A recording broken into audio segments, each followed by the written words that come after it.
This is everything you need to know about the different types of artificial intelligence. This is an introductory video. Let's get into it.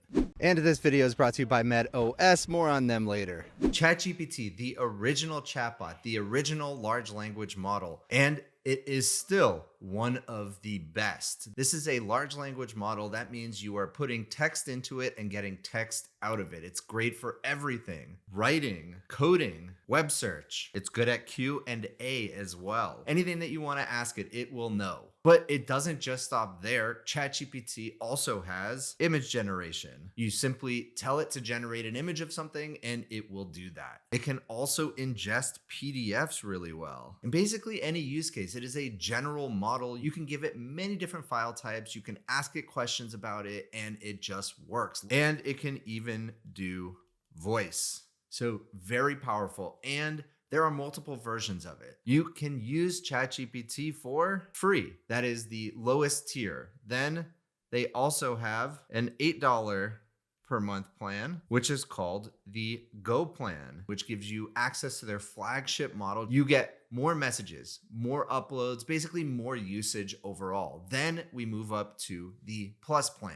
The Plus plan, you get advanced reasoning models, meaning when you come up here, you can select different models. You get instant, of course, you get thinking, which is the 5.4 model, and you get Pro, which is also the 5.4 model, but thinks really deeply. It's research grade intelligence, as they call it. Then we have the Pro plan, which is $200 per month, and you get more of everything. Pro reasoning with GPT 5.4 Pro, unlimited GPT 5.4 and file uploads, unlimited and faster image generation. Basically, this is everything ChatGPT has to offer all in one plan. So if you're looking for the best possible models, all the features you can use, ChatGPT is a great option. Plus they have a web app, they have a desktop app, they have mobile apps. You can use it from anywhere. Super, super easy to use, very consumer friendly. This is the best option if you don't want to tinker and you don't really want to think about things. You just want incredible AI. Next, we have Anthropic, specifically Claude. Claude is also an incredible model, but it doesn't have some of the features that ChatGPT does, but many, including myself, consider it the best overall model. So better coding, I believe it has better writing. It does not have images. It is incredibly good at work tasks. So you can use it for things like modifying Excel documents, writing Word documents, analyzing vast amounts of data. You can also do this with ChatGPT, but Claude, I think, is just better at it. And within Claude, and similar in ChatGPT, you can plug in different tools and different integrations. That means if you use Gmail, for example, you can easily plug it in and now Claude can search over your Gmail. Or as you can see here, many different options. We have Notion, Figma, Slack, HubSpot, all of these you can just simply plug in. So we have integrations, we have tools. You can also build out skills. And again, ChatGPT does a lot of this as well. So don't think just because I'm mentioning it in Claude,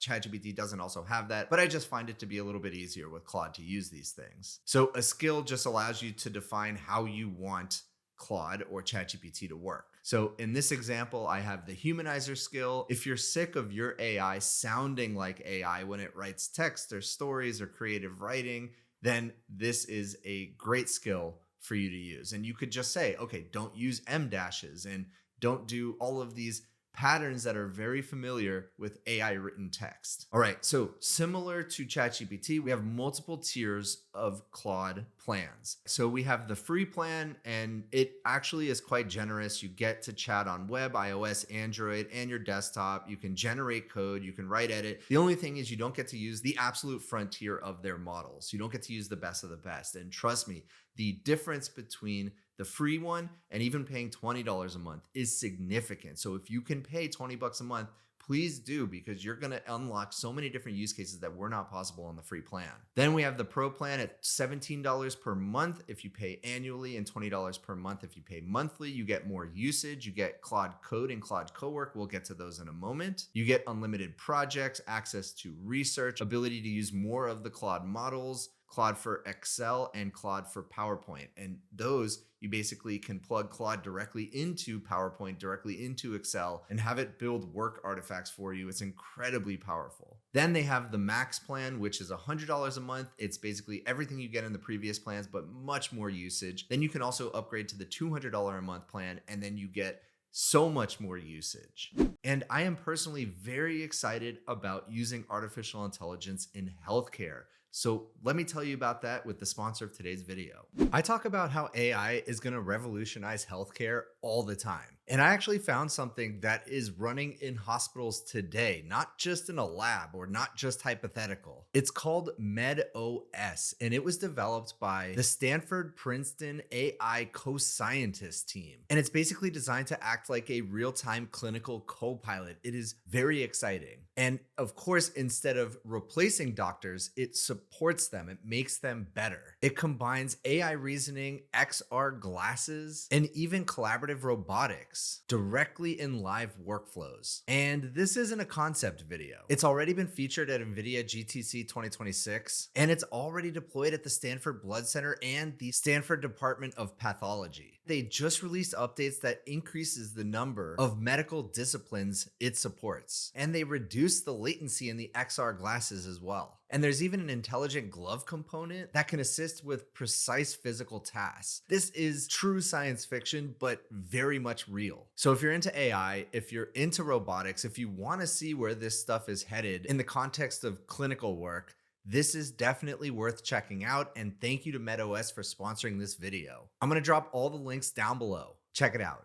And next, we have Gemini. Gemini is Google's artificial intelligence. And yes, it has a lot of the same features that Claude does, that Chat GPT does, but there are a few things that make it different. One, it is incredibly fast. That's because Google makes their own chips and it allows them to run things much more quickly. Also, for a while, the context window of Gemini was the biggest, although now Claude and ChatGPT have both caught up to 1 million tokens. That just means how much information you can give to the model, and it can know how to actually read through all of that information. So 1 million tokens is a lot. You can kind of think of a token as 3/4 of a word. Gemini also still does something that no other model does, and that is ingest video. So what does that actually mean? You can take a video of yours, upload it to Gemini, and ask it questions, specific questions about any frame in the entire video, and it will actually watch the full video frame by frame and know what's going on and be able to answer questions. No other model, at least that I've seen, has been able to do this, including ChatGPT or Claude. Similar to ChatGPT, similar to Claude, you have the same things. You have different levels of thinking, fast, pro, thinking. It has the best image generation model. So we're going to say image gen, so you can create any image, and it's all done through Nano Banana. Nano Banana is the code name and kind of became the actual name for Google's image generation model. But Google does something better than I think Claude and ChatGPT does, which is it connects to all of Google's products really easily. So you can connect it to Gmail and Drive, and it's really good at web search because, of course, they're Google. So best integrations and the best search as well. So what I use Gemini for is deep research. Anything where I'm trying to put together a report and I need to reference a lot of different sources, Gemini Deep Thinking is the best in my opinion. So it's interesting. Each one of the major AI labs has something they do better than any other. So for Google, it's search. For Claude, it's working and coding. And for ChatGPT, it's ease of use. All right. And what I believe to be the most generous plans, Google Gemini. So for $0 a month, you get access to 3 Flash, which is their fast model. You get a little bit of access to 3.1 Pro, which is their top model, which is nice on a free plan. You get image generation and editing. You get deep research, Gemini Live, Canvas, and Gems.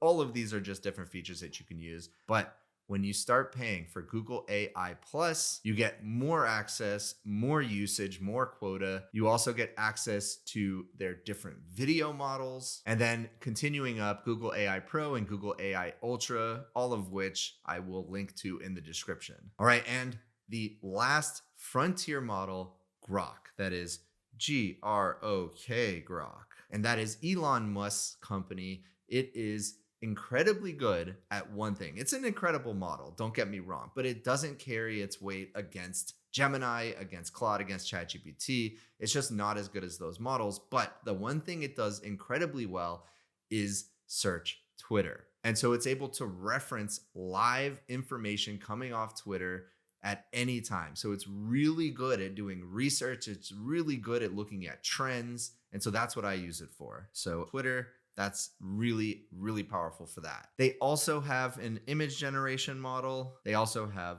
voice and some other features, but it definitely is not at feature parity with the other frontier models I just mentioned. So they have a free Grok. They also have paid $30 a month. So it is pretty expensive. And then they also have the $300 a month, which gets you just an incredible amount of usage. And next, what I want to talk about is open source. So if you're a little bit more technical and you want to actually use a model that you can download and put on your computer, open source is the way to go. So we have open source models. And what are the benefits of open source? Well, one, you can run it locally. That means you can put it on any computer that you have. And depending on how powerful of a computer you have, you can get varying degrees of powerful models. But why? Why is it good to run it locally? Well, one, it's just cool. It's just kind of a thing tinkerers do. So if you're into that kind of thing, it's a lot of fun. But also, it has better privacy. You're not sending your data anywhere else. It is not being collected by some company. It is all staying within your computer. You also have more control. If you really get into it, do things like fine tuning and reinforcement learning, and you get to really experience the power of AI. And again, it's kind of a tinkering thing to do. So if you're into that, it's awesome. And last, it is effectively free. The only thing you're paying for is the hardware that you already own and electricity to power the actual computer and model. But there are some major drawbacks. One, you have to be more technical. This is not dead simple to set up quite yet. It is quite easy if you use software like LM Studio, but it is just not as simple as going to chatgpt.com. So it is more complicated. And also, open source models are just not as good as frontier hosted models. There's just no way around it. But here's the thing about that. For 95% of use cases, open source models are usually enough. You don't need the ultimate frontier of models for the vast majority of use cases. But those are really the only main drawbacks to using an open source model. So let's talk about some of the open source models. Well, we have Meta's Llama model. Llama was really the first open source, locally run model on the planet. It came out like 2 years ago, and it really changed the game. It showed people you can run these models on your own computer. But since then, Llama has fallen behind. There are a lot of other open source models out there that are much better, and many of them come from Chinese AI labs. The big one is DeepSeek, but we also have Minimax and Qwen. But even OpenAI has their own open source model. It is called GPT-OSS. And NVIDIA has their own open source model called Nemotron. And Google too. Google has their own called Gemma. So there are a lot of open source model options. It does take a little bit more work to get them up and running, to find the right use cases for them, but it's a lot of fun to explore. So I do recommend you try it out once you get a little bit more familiar with artificial intelligence in general. All right, next we have image generation models. We already talked about it a little bit, but I want to go into a little bit more detail. Image generation models are a lot of fun if you have that artistic ambition, and they can be used in a lot of different use cases, from marketing to sales to just having fun. Basically, you give it a prompt, and on the other side of that, it gives you an image. So you can say things like, make me an image of a dog. So make me an image of a dog. And then I just hit enter, and it says loading Nano Banana 2. That is my favorite image generation model. And it will create an image of a dog in just a few seconds. And there it is. An incredibly realistic image of a dog sitting in nature. And this looks so very real, and it isn't. That is so wild. It still surprises me every time. So we have a number of image generation models. Midjourney was an early leader. We had DALL-E from OpenAI, although now it's just called Chat GPT Image, I think. We have Stable Diffusion, which is an open source image generation model. And remember, Image generation models can also be open source. And in fact, you can get a much higher quality image generation model to run locally than you can a text generation model. So you can really run these image generation models on many different computers. Even kind of medium budget computers, they still run incredibly well and you get really good results. Then we also have things like Flux, Ideogram, and many others. And continuing on this theme, we also have video generation models. And video generation models are much more difficult to run locally. You do need much more powerful hardware, but it can still be done. But if you don't want to worry about that, there are a handful of really great image generation models that you can pay for. So first, Sora 2, which is OpenAI's image generation model. And in fact, they built an entire social network around it. And so you can create videos, you can share those videos with your friends, you can remix them, include yourself in them. It's really interesting. We also have Veo 3, which is Google's image generation model. Incredibly powerful, probably my favorite to date, but it's starting to get a little stale now. There are better ones out there. We have one of the first image generation model companies out there, which right now is on Gen 4, which is by a company named Runway. We also have Kling, another great video generation model. And we have some local image generation models as well. And then we also now have world models. So what is a world model? It's kind of like a video generation model, but you can actually interact with it like a video game. It is meant to simulate the world. It is wild and it is very new still. They're not fantastic. It's very impressive what they've built, but the number of use cases for these world generation models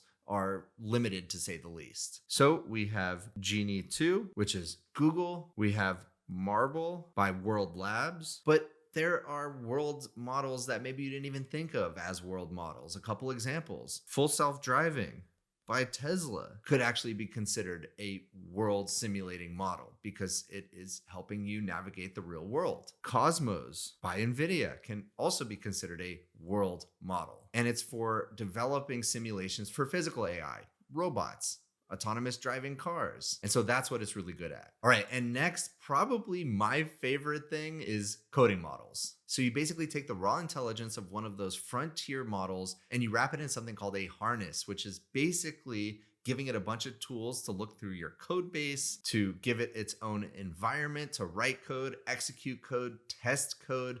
And this is so much fun to use if you even have an inkling of wanting to build your own apps. First, we have Cursor, one of the first coding agents, and it is my personal favorite. Shout out to Cursor. Then there's also Claude Code, which is by Anthropic, the company that makes the Claude family of models, but this is a harness specifically to make the Claude model work really well on coding tasks. We also have Codex, which is OpenAI's version of a coding agent, and it's also incredibly good. We also have Devin, which is another one that's incredibly good. We have Factory, another coding agent that is incredibly good. Definitely the part of the economy that seems to have been influenced the most by artificial intelligence right now is programming.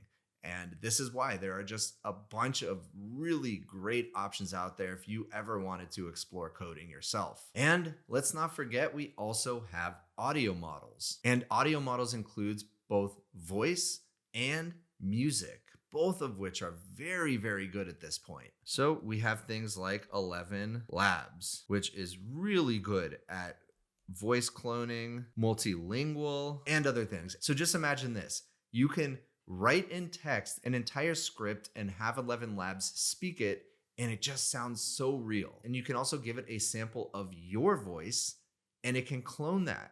And it's really wild to see. OpenAI has voice mode. So you can kind of think of voice mode as an AI assistant that is voice first. You simply talk to it, tell it what you want it to do. You ask it questions, it does it, it answers your question all synchronously. So you just say, hey, tell me what the capital of California is. And without missing a beat, it will tell you Sacramento. And it sounds really good. And you can use different voices. You can also interrupt it. So it is very powerful. Then we have music. So we have things like Suno, and this is full song generation from a single prompt. We also have Udio, and there's just a ton of them out there. So you get voice, you get TTS, which is text to speech. You also get music, you can do sound effects, and so much more. All right, so how do you think about all of this? With so many options out there, it might get a little confusing. Hopefully this video helps. Whether you need help with creative writing, answering questions, doing web searches, creating music, cloning your voice, generating amazing images, or anything else we talked about in this video, hopefully you now have a strong idea about how you can accomplish that. I'm also going to drop a PDF in the description below that describes all the different models that I talked about in this video. And I'm going to be hosting it on Box. They power my entire business. Shout out to Box. And a special thanks again to MedOS. I'll drop all the links in the description. If you enjoyed this video, please consider giving a like and subscribe, and I'll see you in the next one.